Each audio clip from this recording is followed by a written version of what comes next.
Denmark is great, or is it? I am Mario and I have been living in Denmark for 12 years and I think I know the place pretty well. In this video I'll tell you straight up 5 pros and 5 cons about living in Denmark. If you're planning to move here or you just want to hear more about life in Denmark, this video is for you. Just note there's a hidden surprise at the end of the video. Just watch until the end or just hop into the timestamp below to hear more about it. Let's go! First, the pros.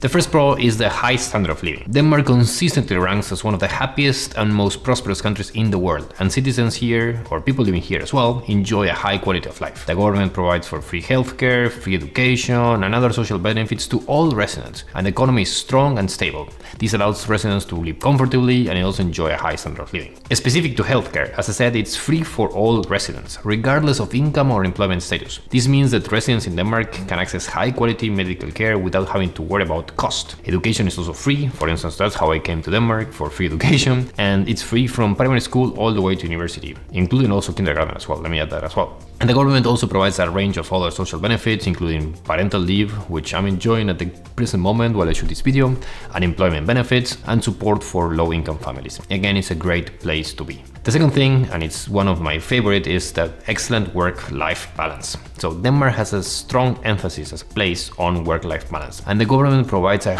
wide range of policies and benefits to support this work-life balance. Employees are entitled to 5 weeks of paid leave each year, and most companies also add one more, so we're talking about at least 5 to 6 weeks of paid leave. And many of all companies on top of that offer flexible working arrangements to help employees again balance their work and their personal lives. This allows residents in Denmark or people living here to enjoy healthy balance between, work and personal lives. Next up is the focus on equality and social justice. So Denmark is a socially progressive country, and gender equality, LGBT community rights, and other social issues are a key part of the national conversation, and in a way Denmark is a lot more advanced for a long time on these topics than other countries. The government provides here in Denmark a range of policies and incentives that again promote equality at work, equality in life, social justice, and you can also even say that Danish people are generally very accepting and tolerant of diversity. Next up is the excellent public transportation.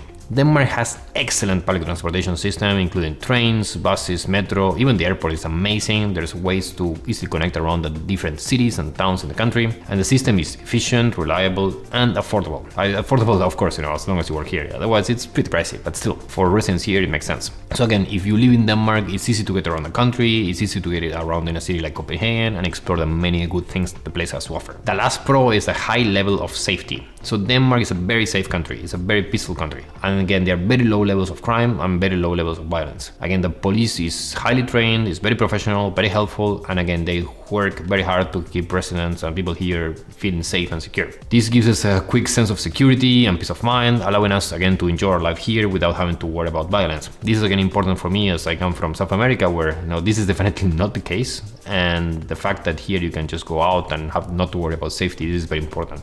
Just local rights. Now let's hop into the cons. So con number 1 is the high cost of living. So Denmark is known for its high taxes, and the cost of living here, can be really high, right? So especially in cities like Copenhagen. This can be a big burden again for people living here, especially if you're not used to paying such high taxes, which again at the end of the day pay for all these benefits that we have been talking about. But to put it into perspective, right? So Denmark has one of the highest tax rates in the world. So the top marginal tax rate in Denmark is over 60%, which means that the high earners can end up paying a significant portion of their income in taxes. This can make it challenging again to save money and afford a high standard of living. Definitely, you can live well, but to live in a very high standard as you might do in some other places, it's going to be really hard.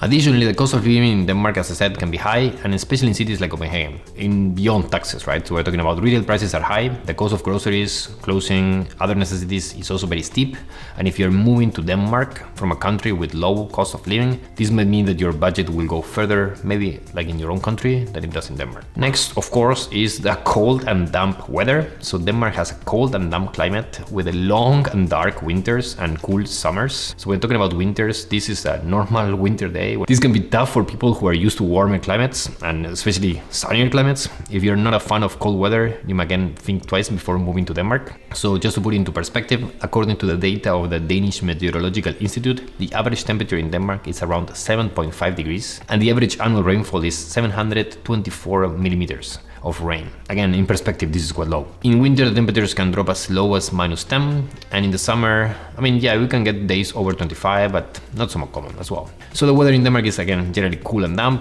with long and dark winters. On top of that, Denmark has very few hours of sunshine per year, with an average of just 1,694 hours per year, which is again significantly lower than a country like Spain, which receives over 3,000 hours of sunshine each year. And this is not even counting that a lot of these sunshine hours are in summer because the days are very long. So again, as I said before, if you're used to the sun and warm weather, again, Denmark will be challenging. Third point is that Danish is a tough language to learn. So Danish is a difficult language to learn, and it can be challenging again for non-native speakers to communicate with locals in Danish. Of course, everyone speaks English here, which makes it quite straightforward to move around. But again, if you want to make friends or find a job or really deeply integrate into the Danish society, it helps to know the language, and it can be a pretty hard nut to crack for multiple reasons. However, I made a video over here where I go, for example, on how you would approach learning Danish and why you should learn Danish. And the video is fully in Danish as well. So in case you want to hear me speaking Danish, that's a way to go. Con number 4 is the limited job opportunities.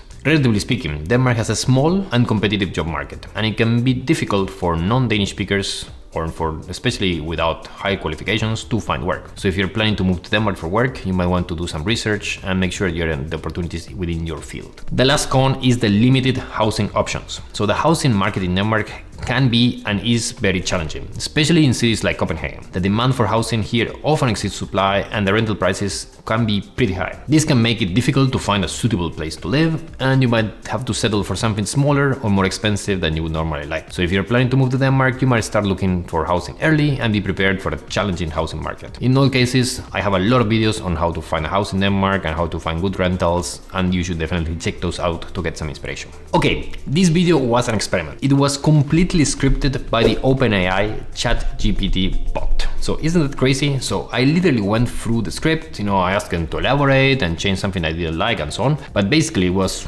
between 2 to 3 minutes that the AI put together 90% of this, and the rest was just me putting up some examples saying, hey, check my video on Danish or check this and that. Honestly, it was the AI doing almost all of the job. And of course, it's not the intention that the AI would do the videos for me moving forward, but I mean, how cool is that you can do something like this so fast and it can get amazing. So if you got offended by anything I said or think that I'm wrong about X, Y, or Z, again, remember it was the AI writing this video and not me. It also was for illustration purposes. And again, this is not a channel about artificial intelligence, but it just shows how incredible AI is becoming. Like this bot, the ChatGPT bot, can also produce high quality code. It can also be like not just YouTube scripts, right? It's serious business. And those of you who follow my productivity journey, I see this as a big enabler that we must be keenly aware of and be very well embracing of, because again, this can help us scale our stuff a lot. So it's super, super exciting. And the fact that you can try this and play with it for free, it's amazing. I would pay a lot of money for it, for sure, if I had a chance.